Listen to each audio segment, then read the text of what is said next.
और अब आ गए हैं रिलायंस के नतीजे जिनका था इंतज़ार, और साथ ही हमारे साथ आ गए हैं हमारे सहयोगी आशीष वर्मा। ओवर टू यू आशीष। बिल्कुल बेसब्री से इंतज़ार था और फाइनली मेरे ख्याल से इसी टाइम पे पिछले क्वार्टर में आए थे, अपन दोनों बैठे हुए थे, यही बुलेटिन शुरू हुआ था, 7-10 के आसपास नंबर्स आए थे। नंबर्स आपकी स्क्रीन पर रख रहा हूँ। 47,517 इबीटा आया है। बाजार उम्मीद थी 45,900 की। भाई साहब कम से कम नहीं तो डेढ़ हजार करोड़ रुपए के आसपास एक्सपेक्टेशन से बेहतर नंबर है। प्रॉफिटेबिलिटी ऑलमोस्ट 21,000 करोड़ रुपए, 20,950 करोड़ पकड़ लेता हूं राउंड फिगर में, बाकी डिटेल स्क्रीन पर आती रहेंगी। एक्सपेक्टेशन थी 18,600। तो ये इबीटा फ्रंट पे, प्रॉफिटेबिलिटी फ्रंट पे नंबर्स अच्छे दिख रहे हैं मनोज जी।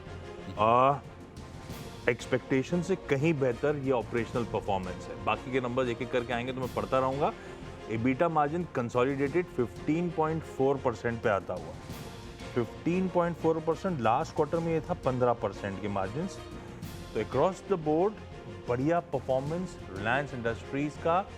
कुछ नंबर्स अवेटेड होंगे, इस बीच में अपनी प्रेजेंटेशन भी खोल लूंगा। 3.09 लाख करोड़ रुपीस के रेवेन्यूज हर पैमाने पर रिलायंस इंडस्ट्रीज के कंसोलिडेटेड नंबर्स, चाहे आय हो, चाहे इबीटा हो, चाहे मार्जिन परफॉर्मेंस हो और चाहे प्रॉफिटेबिलिटी हो, स्ट्रीट एक्सपेक्टेशन से बेहतर नंबर्स हैं। अभी मेरे पास डिटेल्स ब्रेकअप की नहीं है, लेकिन क्विकली समझा देता हूं।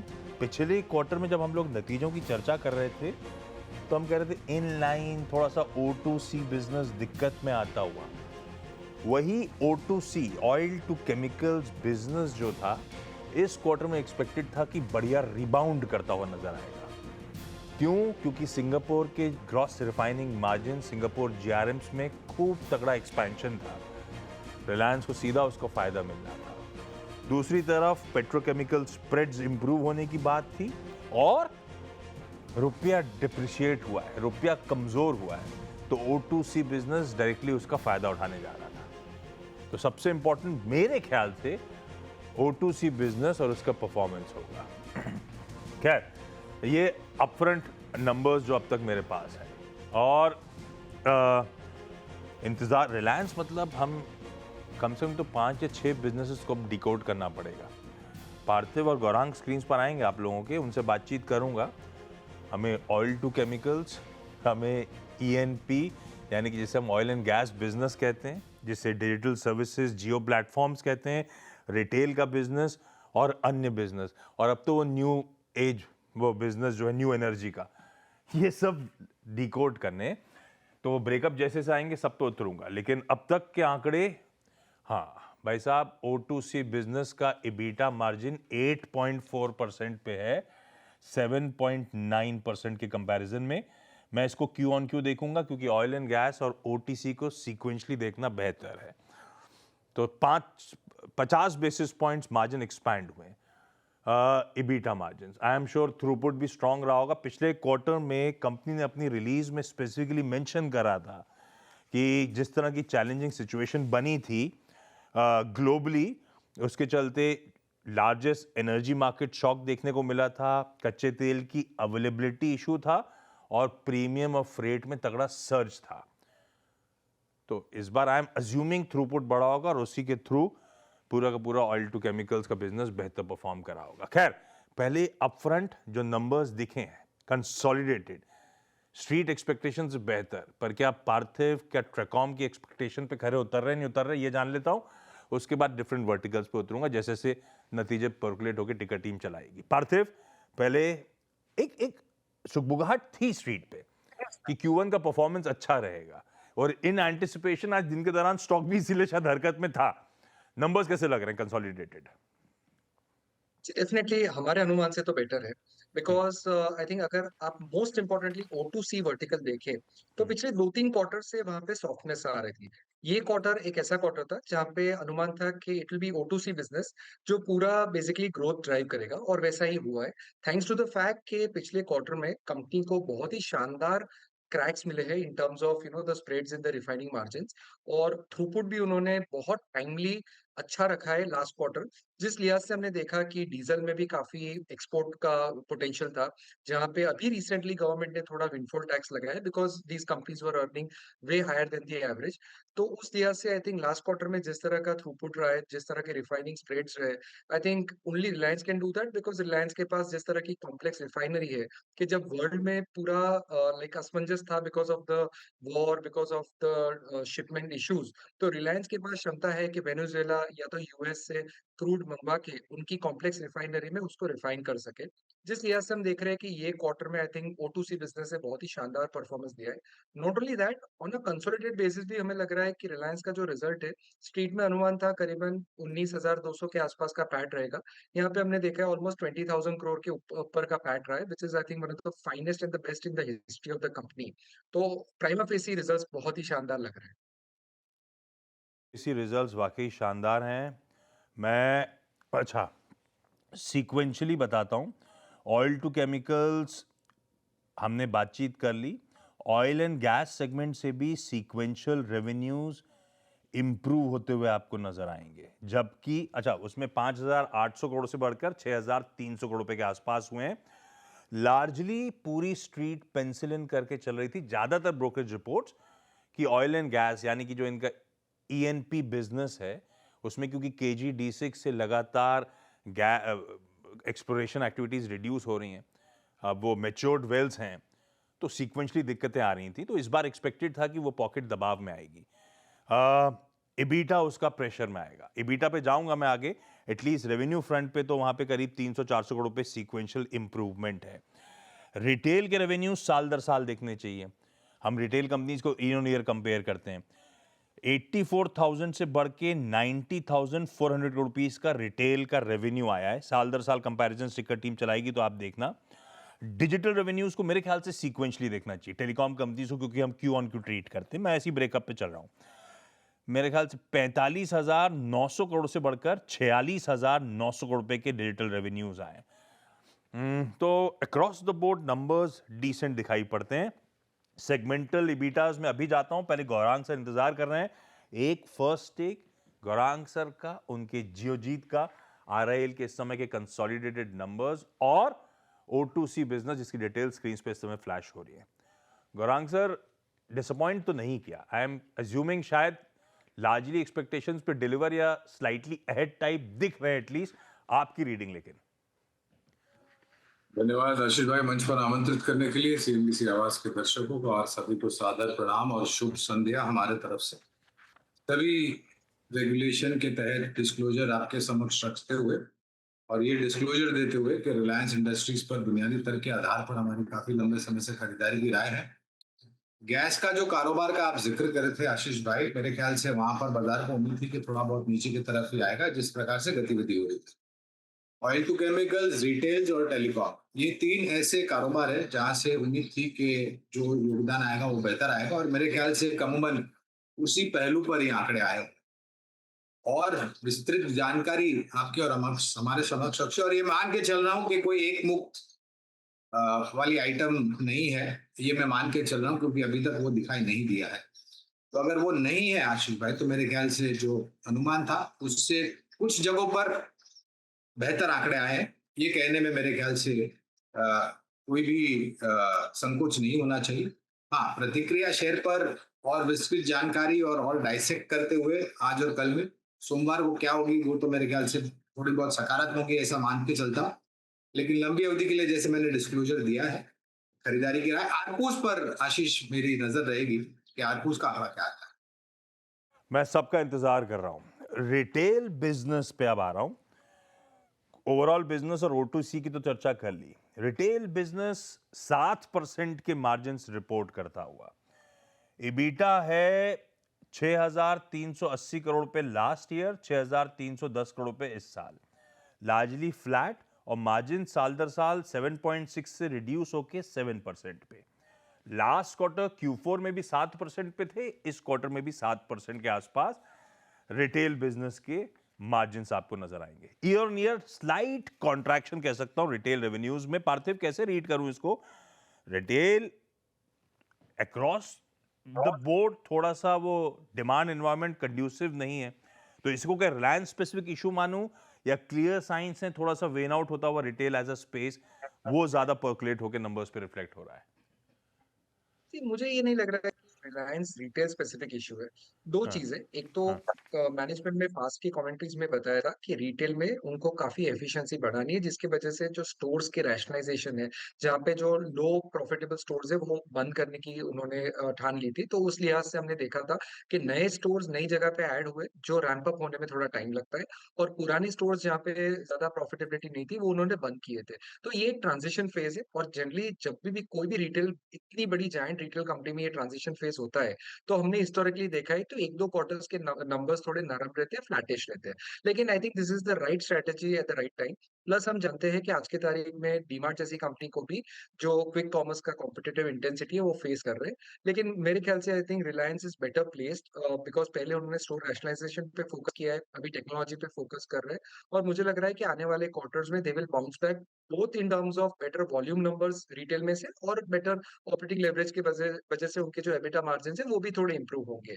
तो ये मुझे आई थिंक कोई परेशानी की बात नहीं लग रही। उनकी जो एफएमसीजी बिजनेस है, जो उन्होंने सेपरेटली स्पिन ऑफ किया और रिलायंस इंडस्ट्रीज के अंडर फुल्ली ओन सब्सिडरी बना दी है, आई थिंक यहाँ पे मुझे लग रहा है कि जिस तरह का टारगेट मैनेजमेंट ने दिया है during the AGM, I think this will also be a business जो भले रिटेल वर्टिकल ना कहे, एफएमसीजी वर्टिकल कहे, लेकिन ये भी बहुत बड़ी वैल्यू ऐड करेगा रिलायंस इंडस्ट्रीज के शेयर होल्डर्स के लिए।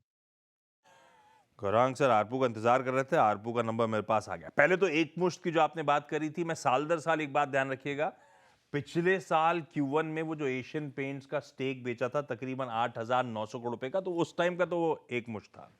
इस बार तो मुझे ऐसा कुछ नहीं दिख रहा। और ये जो मैंने कहा था ना 3 लाख करोड़ से ज्यादा के revenues, 3.09 lakh crore rupees revenues पहुंचे हैं।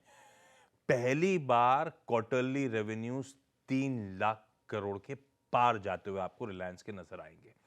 अब आरपू पे आ रहा हूं। Gaurang sir, last quarter ARPU deliver करा था 214 का। लास्ट क्वार्टर थोड़ा सा स्लाइट डिसअपॉइंटमेंट था, क्योंकि 213.7 से, पार्थिव थे उस समय, 213.7 से बढ़ के 214 आया था, 30 पैसा बढ़ा था। इस बार आरपू 215 रुपए 60 पैसा, क्यू ऑन क्यू 1 रुपए 60 पैसे का इजाफा है। आरपू इंप्रूव हुए, सब्सक्राइबर्स, अब वो एक एक करके नंबर्स आएंगे। आरपू इंप्रूव हुए, ये अब तक मेरे पास अपडेट आया हुआ है, और बाकी अवेटेड होगा। लास्ट क्वार्टर सब्सक्राइबर्स पहुंचे थे रिलायंस के 524 मिलियन, 52.4 पे। इस बार आ गया 53.3 मिलियन का आंकड़ा, सॉरी 53.3 करोड़ का आंकड़ा। इस बार डिसेंट जंप है टोटल सब्सक्राइबर्स में, इस बार बढ़िया जंप है आरपू के नंबर्स पे। ईयर ऑन ईयर रख लूं इसको तो 208 209 से बढ़ के ये 215 रुपए 60 पैसे पे पहुंचता हुआ। गौरांग सर, जिस आंकड़े का आप इंतजार कर रहे थे, जियो प्लेटफॉर्म्स या कहूं RJIL के, वो आंकड़े आपकी स्क्रीन पे। अब बताइए ये जियो के आंकड़े कैसे लगे? और बड़ा सवाल, आप लोगों ने जियोजीत में इस जियो के बिजनेस का मूल्यांकन कर लिया है क्या? कहां बैठ रहा है? आईपीओ से पहले कुछ आइडिया दे दो तो मजा आ जाएगा। वो मैं प्रयास बिल्कुल नहीं करूंगा आशीष भाई, क्योंकि वहां पर जाना खतरे से कम नहीं है। तो पहले तो हम आरपूस की बात करते हैं, क्योंकि फिर वो ना उम्मीद जगाने की बात होती है, और फिर कल परसों लोग मेरे गरेबान पर हाथ डाल देंगे, तो भाई तुमने ऐसा बोल दिया था, अब आईपीओ जल्दी लेके आओ। तो वो मैं प्रयास नहीं करूंगा। मैं मैनेजमेंट की बुद्धिमत्ता पर छोड़ दूंगा कि आईपीओ कब कार्यक्रम करना है, कब शुरुआत करनी है, कब प्रोस्पेक्ट्स फाइल करने वगैरह वगैरह, मूल्यांकन क्या करना है। लेकिन एक बात है कि 214 से 215.60 का आंकड़ा आरपू का, मेरे ख्याल से ये सराहनाजनक है, और मैं ये बिल्कुल मानता हूं। और जिस प्रकार से बदलाव किया, अगर आप देखेंगे आशीष भाई, प्रीपेड और पोस्टपेड का जो उनका प्लान है, उनमें जिस तरीके से पहले ऑफरिंग्स थे और अब जो ऑफरिंग है, ऊपर की तरफ गए हैं, और लोगों ने उसको स्वीकार किया है। और ये वास्तविकता तो है, वॉइस से कंट्रीब्यूशन तो आता ही है, लेकिन आजकल जो डेटा खपत होती है, उससे मेरे ख्याल से आने वाले समय की मैं बात कर रहा हूँ, भविष्य की बात कर रहा हूँ आशीष भाई, यहाँ से ऊपर की तरफ के आरपूस जाने की पूरी पूरी संभावना है। और जहां तक आईपीओ का सवाल है, मेरे ख्याल से जैसे माननीय चेयरमैन साहब ने घोषणा की थी एजीएम के दौरान, मैं उम्मीद करता हूँ कि इस साल के अंत तक वो आईपीओ आ जाएगा, जिसको बेसब्री से बाजार का इंतजार है, हम सबको इंतजार है। ठीक है, पर बलेगा सर जोड़ते हुए, अमरीश बलेगा साहब, मार्केट एक्सपर्ट। बलेगा सर, हम लोग जियो के नंबर्स का आकलन कर रहे थे तो ऐसी गौरांग सर से पूछा था कि जियोजीत ने किस तरह के मूल्यांकन रखे हैं जियो प्लेटफॉर्म्स के। अभी हम वहां तक तो नहीं पहुंच पाए, लेकिन आप ये समझाओ, I am sure back of the envelope working चल रही होगी मार्केट जियो प्लेटफॉर्म्स, क्योंकि अब उसकी हम लोग डीआरएचपी की मंजूरी का इंतजार कर रहे हैं, वो टाइमलाइन आगे बढ़ रही है। आप लोग कैसे मूल्यांकन करोगे जियो प्लेटफॉर्म्स का? क्या एक हाई ग्रोथ टेक प्लेटफॉर्म के जैसे, जैसे कोई मेटा या कोई गूगल होता है, या एक टेलीकॉम कंपनी की तरह? इसका मूल्यांकन किस तरफ जा रहा होगा, ये समझा दो तो हम लोग गणित कर पाएंगे। नहीं, देखिए, जब जियो प्लेटफॉर्म शुरू हुआ था, that time it was a telecom company. हाँ, आज भी आप बोलते हो कि that is a telecom company, I think that be wrong, क्योंकि आज हम सैटेलाइट के बारे में बात कर रहे हैं। I mean it's a complete digital space, so there's no way we can value as a telecom company. It has to be valued as a digital asset completely. तो मुझे लगता है कि जो वैल्यूएशन है जो पहले था, I think it has to be much higher now going ahead. बिल्कुल ठीक। अच्छा, नेट डेट का आंकड़ा है लार्जली स्टेबल, 1.23 लाख करोड़। पिछले क्वार्टर मेरे ख्याल से 1.24 लाख करोड़ था, इसलिए मैं वर्ड यूज कर रहा हूं, लार्जली स्टेबल है।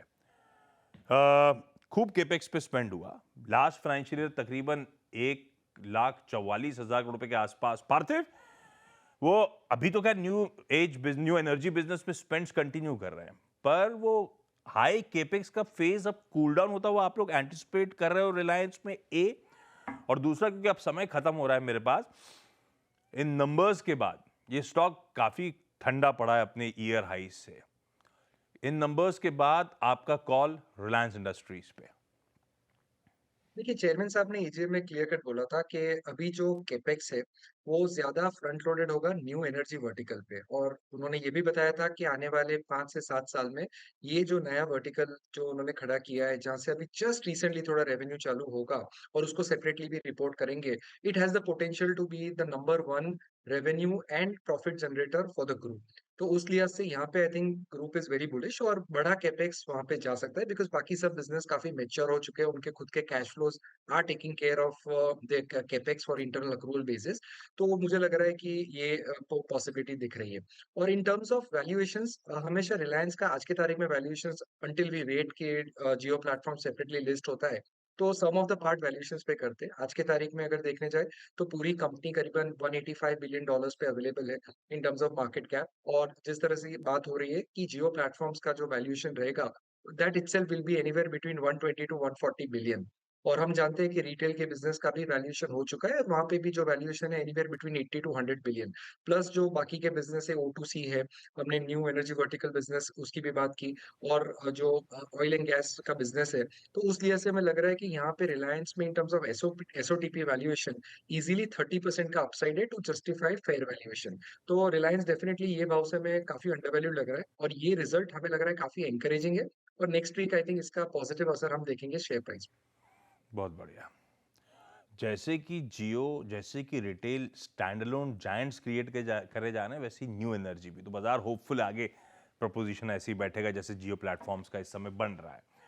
अमरीश सर, नंबर्स जो एस्टिमेट्स थे लार्जली स्ट्रीट के, उससे शेड बेहतर ही कंसोलिडेटेड के, आपने भी देख लिए। थम्स अप दे रहे हो नंबर्स को या नहीं? थम्स अप चलिए और दे रहा हूँ, आपका, क्योंकि आपके हिसाब से ट्रू मूल्यांकन ट्रू वैल्यू जो है, इंट्रिंसिक वैल्यू रिलायंस की कहां बैठती है? देखिए, जो नंबर्स आए हैं, people were expecting subdued numbers, उससे श्योरली बेटर है। केवल एक ही नंबर जहाँ पे मुझे लग रहा है कि थोड़ा नीचे आया है as compare to my expectation, वो है आरकूज का।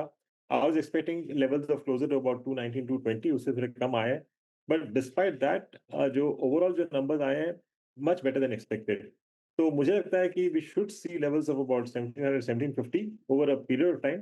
पर नेक्स्ट वीक जब हम लोग देखेंगे, I think it open better. And I mean, supporting that also, जो recent जो news आया, the promoter also has increased holdings, वो भी काफी positive रहा, because of which we have seen good performance for the stock. I think it will move up from here. एक result heavy weekend का आगाज तो बढ़िया नोट पे हुआ है।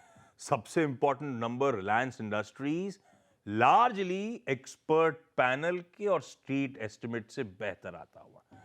गौरांग सर, पार्थिव जी, अमरीश जी, शाम को देर शाम को वक्त निकाल के ये नंबर्स डिकोड करने के लिए थैंक यू सो मच आप सबका। खैर, अच्छे नंबर्स रिलायंस इंडस्ट्रीज के। तैयार हो जाइए एक मेगा वीकेंड के लिए, क्योंकि कल HDFC bank, ICICI bank, Kotak और एक्सिस सबके नंबर्स लाइंड अप है। तो मंडे सुबह जब लौट के आएंगे बहुत कुछ होगा डाइजेस्ट करने के लिए भारतीय शेयर बाजारों के लिए। खैर, इस खास प्रोग्रामिंग में इतना ही। छोटा सा ब्रेक के उस पार आवाज की स्पेशल प्रोग्रामिंग कंटिन्यू करेगी।